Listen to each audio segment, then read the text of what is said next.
Canada সরকার সাময়িকভাবে বাবা মা দাদা দাদিকে স্থায়ী বাসিন্দা করার আবেদন গ্রহণ বন্ধ করেছে। শুক্রবার ৩ জানুয়ারি কানাডার অভিবাসন, শরণার্থী ও নাগরিকত্ব বিভাগ IRCC এক ঘোষণায় জানিয়েছে, নতুন কোনো আবেদন আপাতত গ্রহণ করা হবে না। তবে ২০২৪ সালের আগে জমা দেওয়া আবেদনগুলো প্রক্রিয়াকরণের কাজ চলবে।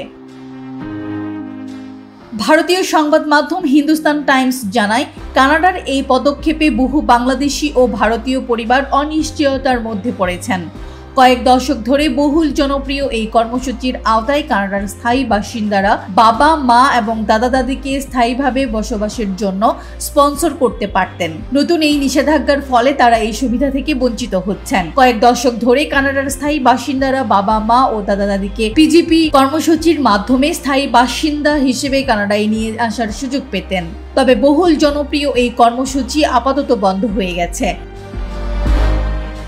IRCC জানিয়েছে, এই নিষেধাজ্ঞা ২০২৪ সালের ১ জানুয়ারি থেকে কার্যকর হয়েছে। পরবর্তী ঘোষণা না আসা পর্যন্ত নতুন কোনো PR আবেদন জমা দেওয়া যাবে না। তবে এখন থেকে অভিবাসন প্রক্রিয়ায় সুপার ভিসা কর্মসূচিকে বিকল্প হিসেবে বিবেচনা করা হবে। সুপার ভিসার আওতায় স্থায়ী বাসিন্দাদের বাবা মা ও দাদা দাদি টানা ৫ বছর পর্যন্ত কানাডায় বসবাসের অনুমতি পাবেন।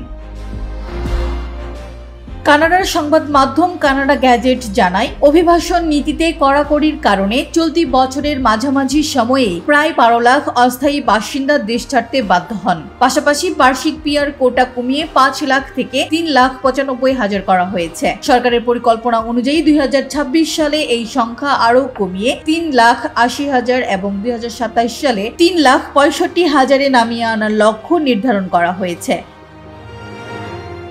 পর্যবেক্ষকরা মনে করছেন, অভিবাসনের উপর এই বিধিনিষেধ কানাডায় বসবাসরত অভিবাসী পরিবারের জন্য দীর্ঘমেয়াদে প্রভাব ফেলতে পারে। সিরাজা মনিরা, ঠিকানা নিউজ ডেস্ক রিপোর্ট।